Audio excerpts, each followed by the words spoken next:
हमारे साथ में भिलाई छत्तीसगढ़ हुड़को में बच्ची संयुक्ता है, जो अभी इस युद्ध के दौर से यूक्रेन से लौट के अभी पहुंची है भिलाई।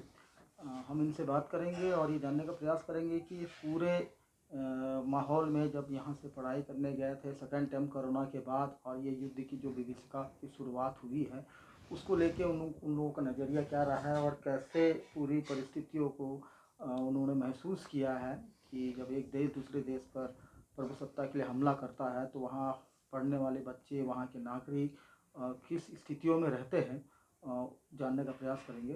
तो समिति जी, हम सबसे पहले ये जानने का प्रयास करते हैं कि आप लोगों को कैसे पता चल रहा था कि मतलब ऐसी कोई स्थितियाँ बन रही है युद्ध की, कि कोई एक देश दूसरे देश पे या रशिया जो है यूक्रेन के बीच में कुछ युद्ध की संभावना को लेकर आप लोग इतने पिछले 3-4 साल से वहाँ पढ़ाई कर रहे हो, तो ये पूरी स्थितियाँ अचानक तो हुई नहीं है ऐसा महसूस होता है। आप लोग क्योंकि वहाँ नज़दीक में थे तो आप लोग उसको बेहतर बता पाएंगे। पहले तो सिचुएशन थोड़ी नॉर्मल थी, क्योंकि पुतिन ने भी बोला था कि ऐसा कुछ करेगा नहीं, ये सब वहम है। बट यूएस की तरफ से कांस्टेंट बोल रहे थे कि कभी भी युद्ध हो सकता है, सेना आ चुकी है बॉर्डर पे, 1 लाख सेना आ चुकी है। तब हमें लगा कि ओके कुछ हो सकता है करके। फिर हमारे हमारे पास कोई टीवी या न्यूज़ चैनल तो नहीं था कि हम पता लगा सके कि बॉर्डर पे क्या हो रहा है। बट इंस्टा पे जो भी हमारे इंस्टा पे हम लोग देखते रह रहे थे कि कॉन्स्टेंटली पेजेस हैं जहां हम लोग को लाइव बता रहे थे कि क्या हो रहा है। और इंडियन एम्बेसी की भी ट्विटर फॉलो कर रहे थे, जिसमें वो वहाँ की सिचुएशंस बता रहे थे। और वहाँ पहले तो हमें ये बताया जा रहा था कि पैनिक करने की कोई रीज़न नहीं है और सब इन कंट्रोल है, ऐसा कुछ नहीं होगा जिससे हमें कुछ करना पड़े।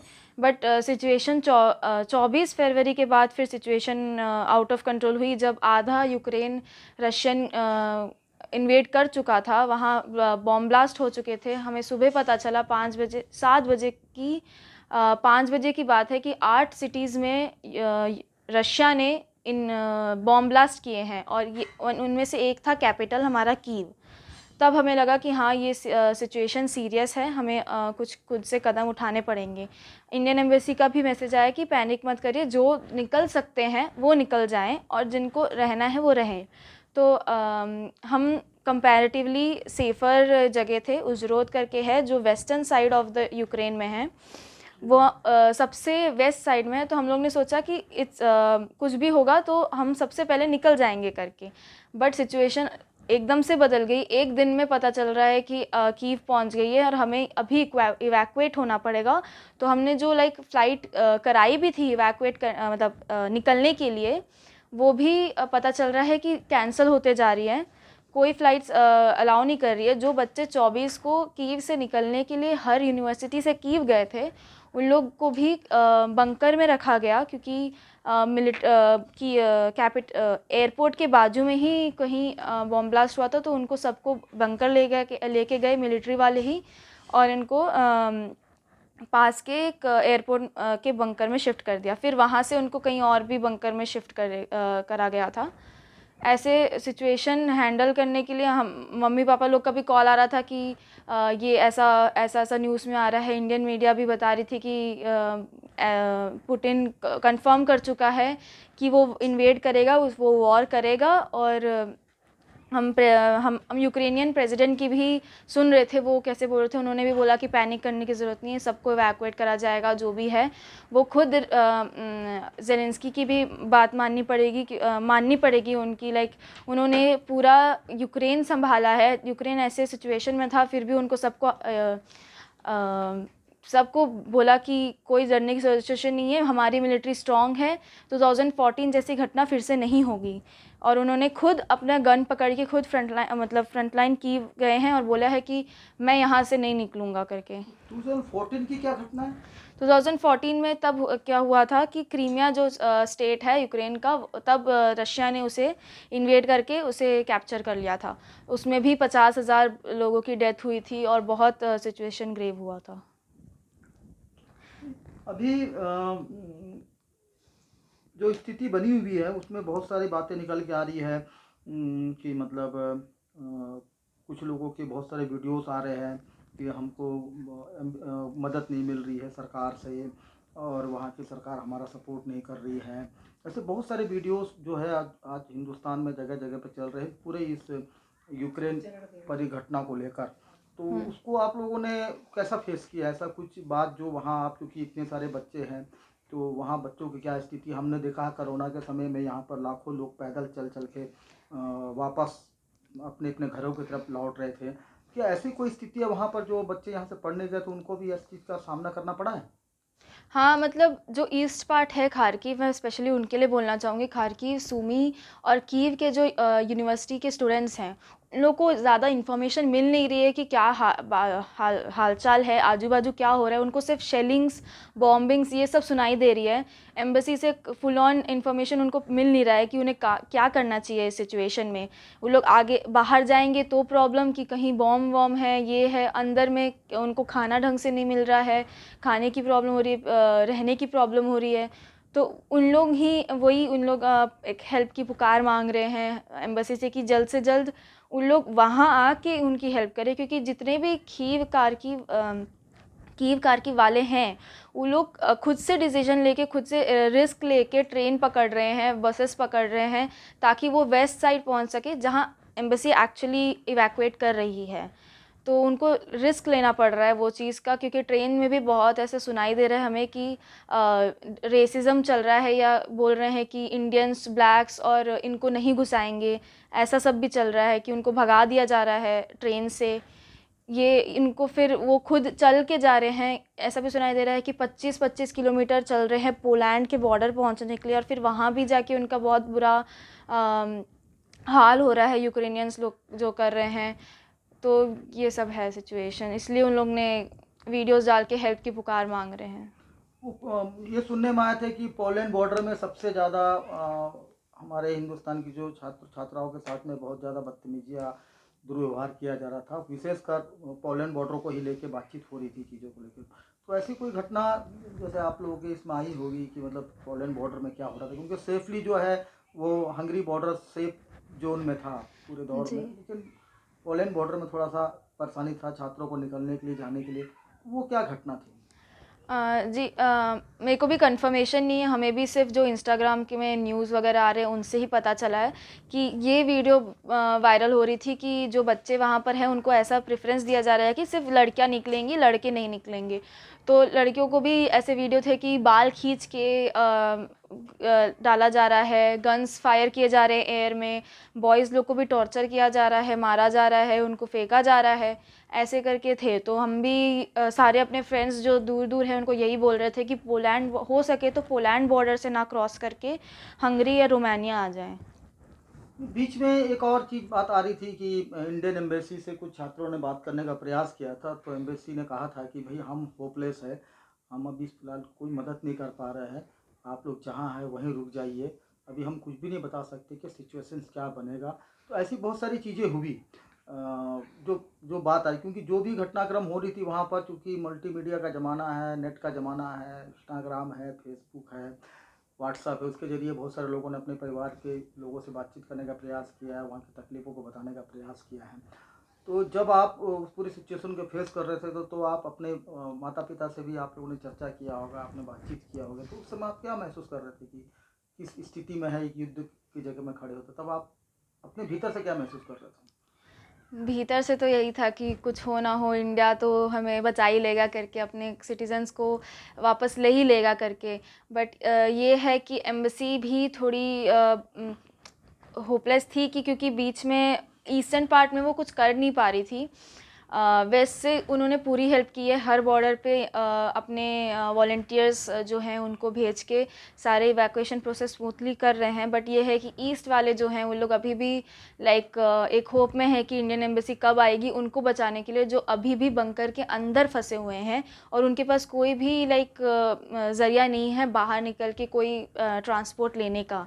तो वो बच्चे क्या करें, ये पूछना चाहती है वहाँ की वहाँ के स्टूडेंट्स पूछना चाहते हैं। अभी मतलब टोटल यूक्रेन में मतलब एक मोर देन कितने बच्चे थे इंडिया से जो पढ़ने गए थे, लगभग का अन संख्या? अंदाज़न तो 20,000 से ज़्यादा ही थे, और अभी भी 16,000 बच्चे फंसे हैं वहाँ। तो तो आप लोग कैसे निकल के आए हैं वहाँ से, क्या तरीका था, आप लोग कैसे पहुँचे फिर हिंदुस्तान? हम लाइक हमारा यूनिवर्सिटी ने बहुत हेल्प की हमारी। उजरोद नेशनल यूनिवर्सिटी के जो अमरीक ढिल्लन जी ने, उन्होंने बहुत लाइक हमारे तुरंत सारे बच्चों को रजिस्टर करा के तुरंत बसेस में भेजा हमें। बसेस हम लोग को कम से कम 20 घंटा लग गया बॉर्डर में ही क्रॉस करने के लिए। फिर क्रॉस करके तुरंत हंगरी जब पहुँचे तो इंडियन एम्बेसी की बस खड़ी हुई थी। इंडियन एम्बेसी ने फिर हमें लाइक हम बच्चों को एक हॉस्टल में रखा कि वहाँ पर हम लोग को खाना वाना सब प्रोवाइड किया और बोला कि आज या कल में आपकी फ़्लाइट हो जाएगी करके। आप लोग टोटल कितने बच्चे अभी लौटे हैं अम, वहाँ से? अभी लौट के कितने लोग आए हिंदुस्तान? अभी तो कितने हो अभी चुके। आप जब आए तो कितने लोग लौट के आए? मेरे साथ तो 250 लोग थे, जिसमें से 100 लोग एक फ़्लाइट में निकल गए थे। फिर हम क्योंकि ट्रैफिक के कारण हमारी फ़्लाइट मिस हो गई थी, तो हमें फिर दूसरे फ़्लाइट में भेजा गया। तो यहाँ हिंदुस्तान पहुँचने के बाद में फिर कैसा हुआ? हिंदुस्तान पहुंच के सारे जो स्टेट्स हैं उनके रिप्रेजेंटेटिव्स खड़े थे हमें लेने के लिए। तो हमने मैं जैसे छत्तीसगढ़ की हूँ, तो छत्तीसगढ़ का खड़ा था कि जितने भी हैं हमारे साथ आ जाओ। फिर हमें एक सीएम हाउस लेके गए। सीएम हाउस में फिर हमारी खातिरदारी की कि खाना वाना प्रोवाइड किया, फ्रेश होने दिया। और उन्होंने ही खुद फिर हमें अगले ही फ़्लाइट में दिल्ली से रायपुर खुद एयर टिकट करा के हमें वहाँ एयरपोर्ट में पहुँचाया भी गया। अभी इस पूरे इस दौर में जब अभी ये लड़ाई अभी जो चल रही है, क्या आपको लगता है कि ये जो युद्ध चल रहा है वो अभी निकट भविष्य में बहुत जल्दी कुछ शांति की तरफ जाएगा, या कुछ क्या महसूस करता है? क्योंकि आप स्टूडेंट हैं, आगे जाके आपको पढ़ाई करना है वहाँ पर। बहुत सारे बच्चे जो फर्स्ट ईयर में गए थे, सेकेंड ईयर में गए थे, कोरोना के दौर में भी वहाँ एडमिशन हुए हैं, है ना। फर्स्ट ऑफलाइन ऑनलाइन जो चल रहे थे, कुछ बच्चों से जब चर्चा हो रही थी, उन्होंने कहा कि हम फर्स्ट ईयर के छात्र हैं, है ना। और अभी लंबा समय, और कुछ लोग लास्ट ईयर के भी होंगे, सेकेंड ईयर के भी होंगे, हाँ। थर्ड ईयर के भी होंगे। तो अभी क्या लग रहा है कि स्थिति, मतलब आपको देख के क्या लग रहा है कि वहाँ कुछ अभी स्थिति बनेगी कि कुछ युद्ध रुकेगा, स्थितियाँ बड़ी, या फिर स्थितियाँ और गंभीर होगी? तो उस समय फिर आप अपने इसे पूरे एजुकेशन फ्यूचर को कैसे देखते हो? गंभीर तो मेरे को लग रहा है गंभीर ही होगी। पीस के लिए तो दूर दूर तक अभी दिख नहीं रहे। पीस टॉक चल रहे हैं। अभी ही शायद ज़ेलेंस्की प्रेसिडेंट यूक्रेन का और पुतिन ने बात की थी बेलारूस के बॉर्डर पे, बट शायद उसका कोई हल नहीं निकल पाया क्योंकि पुतिन अपना देख रहा है। उससे अपने कंट्री की पड़ी है कि उसको अपने सिक्योर करना है अपना कंट्री, बट इसके लिए वो पूरा दूसरे कंट्री को तबाह कर रहा है। और यूक्रेन खामखा बीच में फंस जा रहा है। पर यूक्रेन में भी लाइक मिलिट्री भी उतनी नहीं है, तो उन्हें जो नॉर्मल सिटीजन्स है कंट्री के, उन्हें सामने एज अ वॉलंटियर आना पड़ रहा है कि गन उठाना पड़ रहा है। और ऐसा भी है कि 18 से 60 के जितने भी यूक्रेन के मेन हैं, उन्हें अलाउड नहीं है बाहर जाना, कंट्री लीव करना। उनको फ्रंट लाइन जाके गन उठा के लड़ना पड़ रहा है। तो इनसे सिर्फ मिलिट्री वालों का नहीं, सिटीजन्स का भी बहुत लॉस हो रहा है। इकोनॉमिकली भी यूक्रेन बहुत पीछे हो गया है। फिर खाना वाना सब एक्सपेंसिव हो रहा है। तो इस चीज़ से निकलने के लिए ही यूक्रेन को 3-4 महीने लग जाएंगे। बट उसमें भी अभी पुतिन, मेरे को लग रहा है, पूरा इन्वेड करके ही मानेगा। मुझे पीस कहीं तो दिख नहीं रहा है। और हालांकि एजुकेशन की बात है, अभी तो मैं चाहती हूँ कि पहले तो यूक्रेन को पीस मिले। और एजुकेशन की बात है तो मैं या तो यूक्रेन में ही फ्यूचर कर सकती हूँ अगर कुछ वहाँ पर कम हुआ या पीस मिल गया तो, नहीं तो मुझे फिर दूसरे अल्टरनेटिव्स देखने पड़ेंगे। एक आखिरी सवाल। अब जब ये पूरा ये दौर चल रहा था, तो मम्मी पापा से जब आप बात कर रहे थे, तो मम्मी पापा लोगों का रिएक्शन क्या था?